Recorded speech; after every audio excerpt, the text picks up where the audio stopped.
کسی ایمان والے کو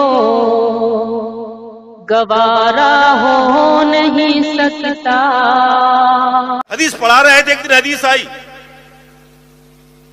ایک دن کیا آئی بلکہ بار بار حدیث پڑھاتے تھے، یہ حدیث آتی رہتی تھی، من صلی صلاۃ ولم یقرأ فیہا بأم القرآن فہی خداج خداج خداج، کہ جس نے نماز پڑھی اور سورہ فاتحہ نہ پڑھی اس کی نماز ناقص ہے، ناقص ہے، ناقص۔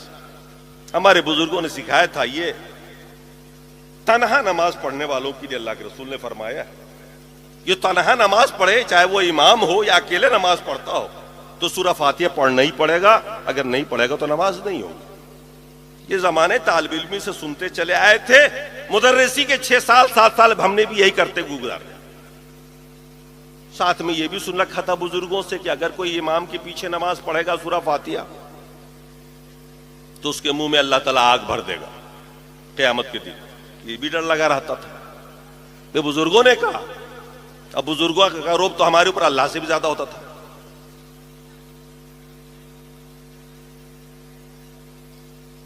ہم تھے یہاں جس شہر میں، اس شہر میں تو کوئی اہل حدیث نہیں تھا، بغل میں ایک شہر ہے، وہاں کچھ اہل حدیث تھے۔ ان کی عادت ہوتی ہے جہاں بھی رہتے ہیں نا کچھ نہ کچھ حدیث قرآن چلاتے ہی رہتے ہیں۔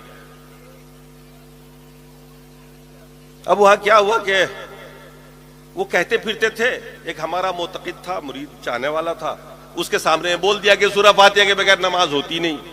وہ میری تربیت کیا ہوا تھا، اس نے کہا کہ نہیں پڑھنا ہی نہیں، ورنہ آگ منہ میں بھر دی جائے گی۔ دونوں میں ہوئی بات، گفتگو ہوئی، ہوتے ہوتے مناظرے کی بات ہو گئی، اور مناظرہ بھی طے ہو گیا۔ مجھے ٹیلی فون کر دیا، حضرت فلاں تاریخ کو اہل حدیث سے مناظرہ۔ کیا ہوا کہ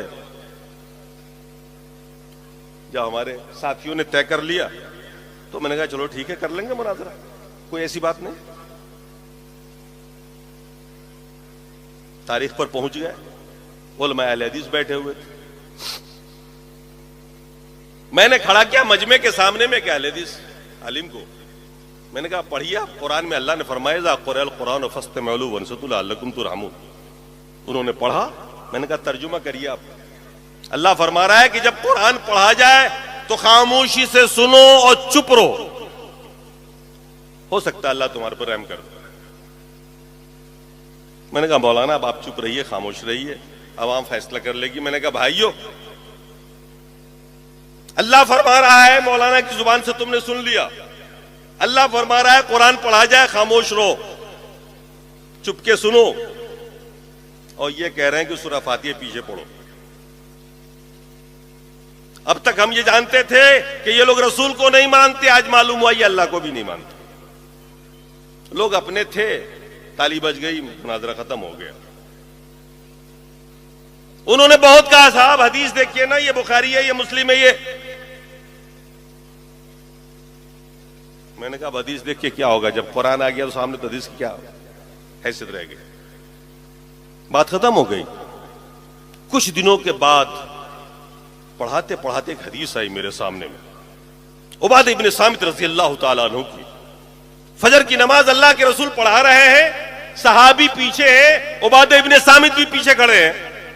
اس دن عبادہ ابن صامت رضی اللہ تعالیٰ عنہ نے اللہ کے رسول کے ساتھ ساتھ سورہ فاتحہ بھی پڑھی اور سورت بھی ملا دی، ایکسٹرا سورت جو ہوتی ہے نا سورہ فاتحہ کے علاوہ، وہ بھی پڑھ۔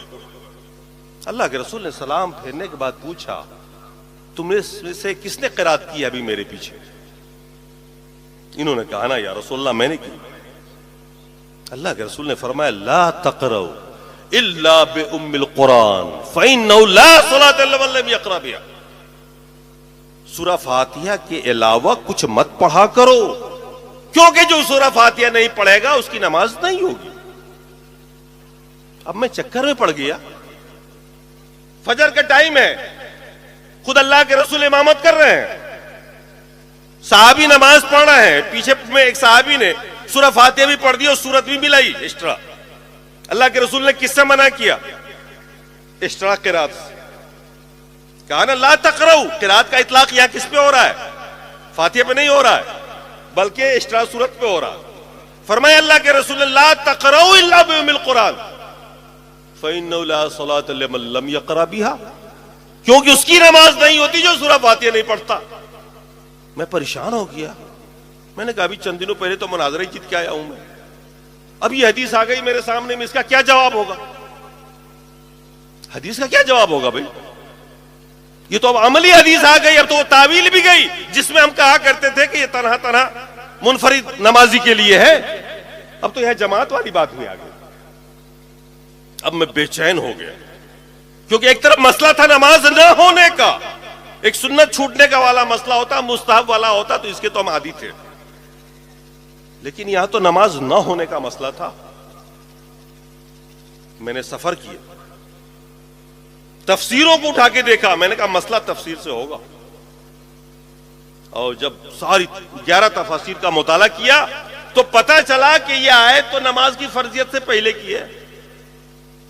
اذا قرئ القرآن فاستمعوا له وانصتوا لعلکم ترحمون، یہ آیت اس وقت نازل ہوئی تھی جب نماز فرضی نہیں ہوئی تھی۔ اور یہ اس کا پس منظر یہ ہے کہ جب اللہ کے رسول خانہ کعبہ حدود حرم کے اندر بیٹھ کے قرآن پڑھا کرتے تھے تاکہ لوگ سن کے اسلام کو سمجھیں قبول کریں، تو ابو جہل نے پلاننگ کی، کچھ نوجوان لڑکوں کو کھڑا کیا اور اس نے کہا وَالْغَوْا فِيهَا لَعَلَّكُمْ تَغْلِبُونَ، جب محمد قرآن پڑھے تم لوگ شور مچاتے رہنا تاکہ ان کی آواز باہر نہ جائے، ہو سکتا ہے تم اسی طرح سے غالب آ جاؤ۔ اس کے جواب میں اللہ نے یہ آیت نازل فرمائی کہ اذا قرئ القرآن فاستمعوا له وانصتوا، جب قرآن پڑھا جائے تو خاموشی سے سنو، چپ رہو، ہو سکتا ہے اللہ تمہارے اوپر بھی رحم کر دے، تیرے دل میں بھی ایمان ڈال دے۔ آیت کہاں نازل ہوئی؟ فٹ کسی اور پہ ہوا۔ اب میرے دماغ سے یہ بات آئی سمجھ میں کہ بھئی یہ تو معاملہ ہی کچھ اور ہے، اور واقعی اب تک جو نماز پڑھے اس کا کوئی حل نہیں۔ پھر میں نے لگے ہاتھوں، ہمت میری بھی نہیں کام کرتی تھی کہ بھئی اتنے بڑے مسئلے میں ہم ہاتھ ڈالیں، کیونکہ ہمارے ائمہ سے لے کے بڑے بڑے بزرگ عالم جتنے بھی تھے وہ یہی کہتے آ رہے تھے آنکھ بھر دی جائے گی منہ میں۔ تو میں نے کچھ علماء کو جمع کیا، ٹاپر علماء کو، ان کے سامنے میں رکھا، میں نے کہا حضرت سب سے پہلے تو یہ حدیث دیکھیے آپ، اور یہ بتائیے کہ حدیث ہے کہ نہیں ہے، اگر ہے تو ضعیف ہے تو وہی بتا دیجئے۔ سب نے دیکھا، سب نے کہا بالکل ٹھیک حدیث ہے، ذوب بھی نہیں اس کے اندر کہیں سے۔ میں نے کہا پھر سورہ فاتحہ کے بغیر نماز نہیں ہوتی، ہمارا آپ کا مسئلہ ہے سورہ فاتحہ پڑھنا ہی نہیں، ہمارے امام کا مسئلہ ہے، کیا کریے گا؟ کہنے لگے دیکھیے یہ بڑے بڑے مسائل ہیں، پہلے تو انہوں نے کوشش کی کہ ہدایہ میں دیے گئے دلائل آزمائے میرے سامنے۔ میں نے کہا 18 سال سے پڑھا رہا ہوں، ہدایہ میرے سے زیادہ آپ نہیں جانتے ہیں۔ ایک ایک دلیل کو میں نے کاٹ دیا، میں نے کہا سیدھی سی بات بتائیے حدیث غلط ہے یا آیت کا مطلب بیان کریے، شاہ نزول میں نے بیان کر دیا، دکھا دیا۔ دنگ رہ گئے، وہ پریشان ہو گئے، ایک تو مفتی تھے ایک شیخ الحدیث تھے، لاسٹ میں مدنی ایک عالم تھے، اس میں کہنے لگے میں تو چپ کے پڑھتا بھی ہوں۔ کسی ایمان والے کو